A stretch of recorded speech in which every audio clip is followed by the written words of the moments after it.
Iya, guru penggerak. Ya bener. Ya, ini saya minta izin direkam ya, ibu-ibu ya, bapak-bapak. Ya. Jadi gini, sebagai guru penggerak, kita dapat pelatihan yang harusnya diimbaskan, di-share ke teman-teman.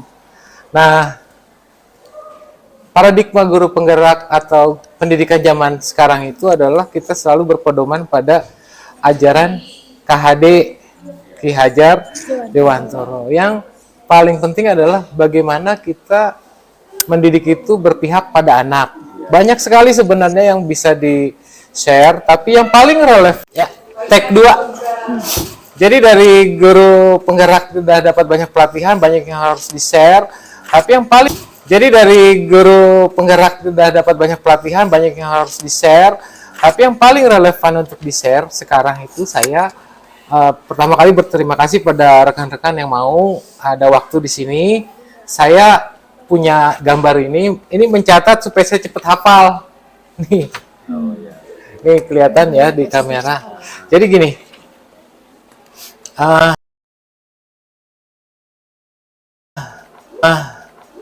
kita atau peserta didik itu melakukan sesuatu itu karena 3 hal motivasinya. Pertama, karena takut dihukum, karena ingin dipuji, karena dari self disiplin, dorongan diri sendiri.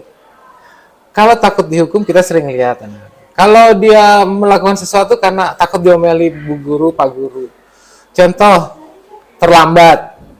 Kalau tidak ada guru yang menjaga, dia tidak akan takut. Lagi nggak dijaga gurunya. Atau guru yang sangat ketat pada aturan, bukan hari Selasa nih, bukan hari Rabu. Tenang aja, terlambat. Jadi kalau tidak ada guru yang menghukum, dia tidak akan takut.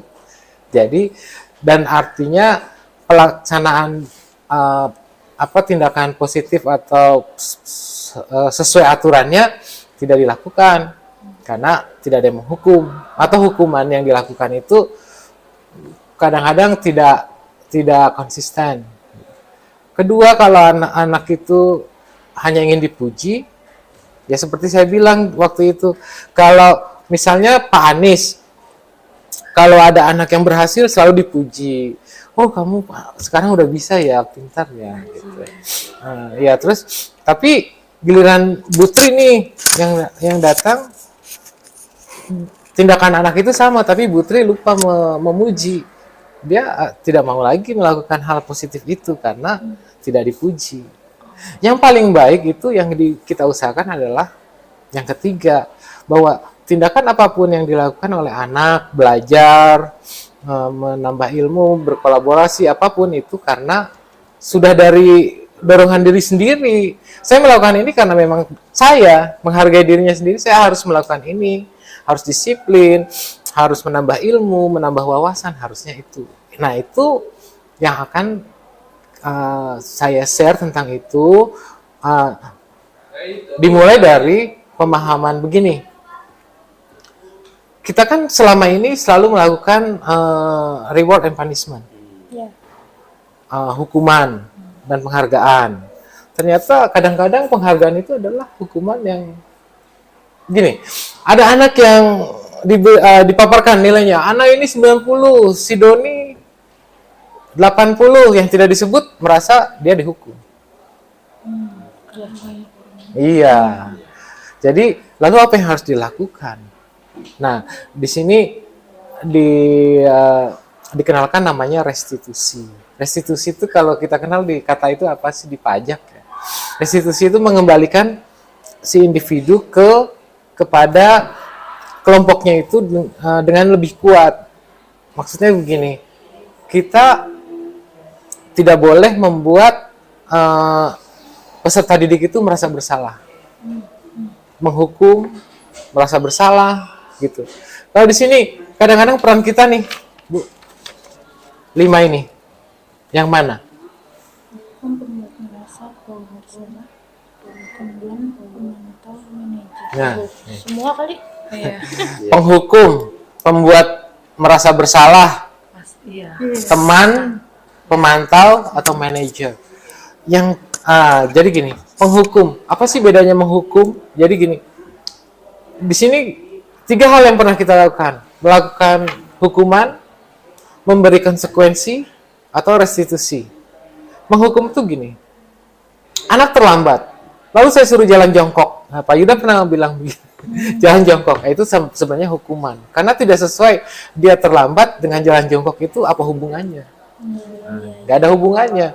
Mau-maunya guru aja. Apa yang terlintas di situ, nah itulah hukuman. Jadi mau-maunya guru aja. Ketika besok ketemu anak terlambat, besok bukan jalan jongkok lagi. Besok suruh teriak-teriak apa gitu. Nah itu berarti cuma hukuman. Kalau konsekuensi gini, kita sudah ada tata tertib, semua ditanda tangan, walaupun itu datangnya dari lembaga, tapi kan orang tua dan peserta didik tanda tangan. Itu konsekuensi. Lalu ketika anak melanggar, kita taruh di sini. Tata tertibnya kita kasih tahu, nah ini konsekuensinya ini loh. Berarti kamu harus melakukan ini. Iya Pak. Nah itu konsekuensi. Lebih bagus daripada menghukum. Tingkat kekekalan atau kelestarian tindakan anak menuruti tindakan positif itu juga tidak lestari. Sekedar hanya menjalankan konsekuensi. Karena tetap bukan dari dorongan sendiri. Dorongan sendiri kita bisa lakukan dengan restitusi. Restitusi itu ada 3 tahapannya, yaitu kita ada menstabilkan identitasnya. Misalnya gini, anak itu melanggar aturan, misalnya seragamnya tidak sesuai.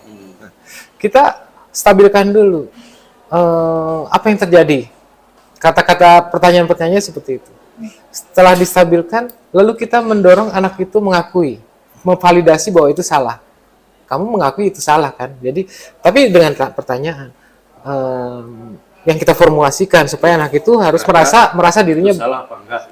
Telah melakukan kesalahan. Yang ketiga itu adalah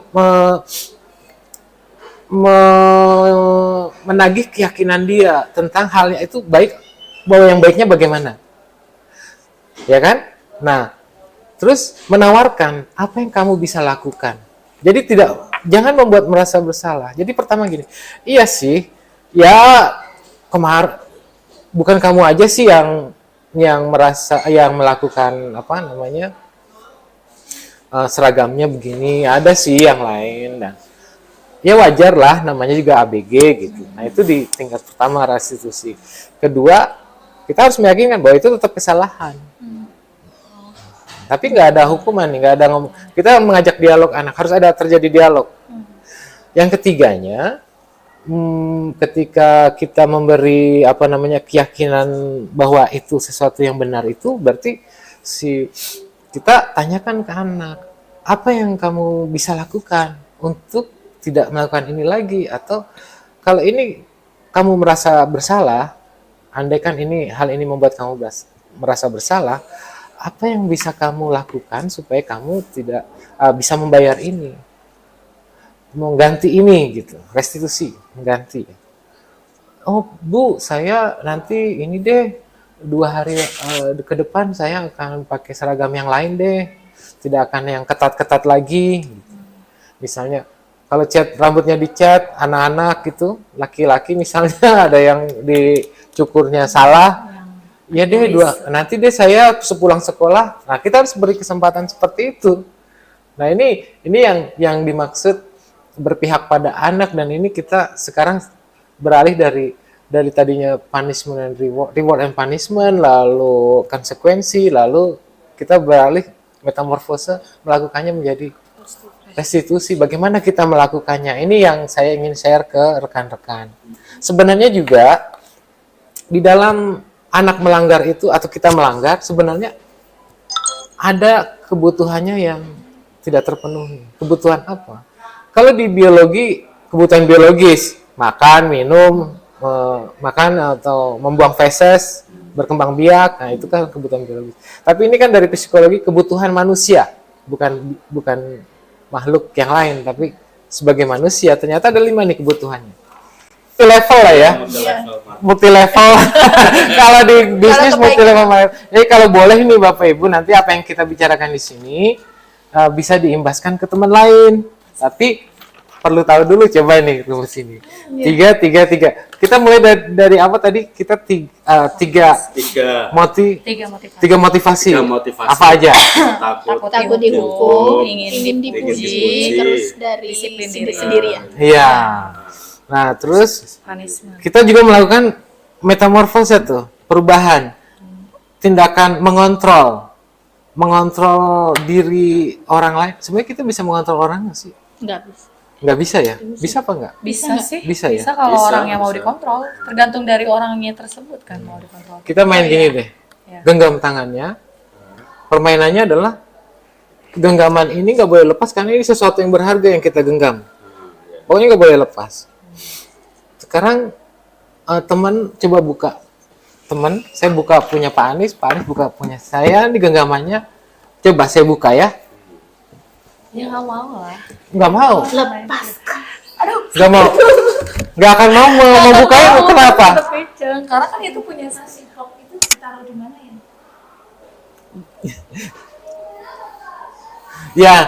Ya.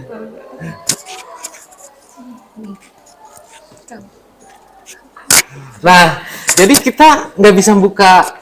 Karena itu emang Nggak mau membuka kan? Iya.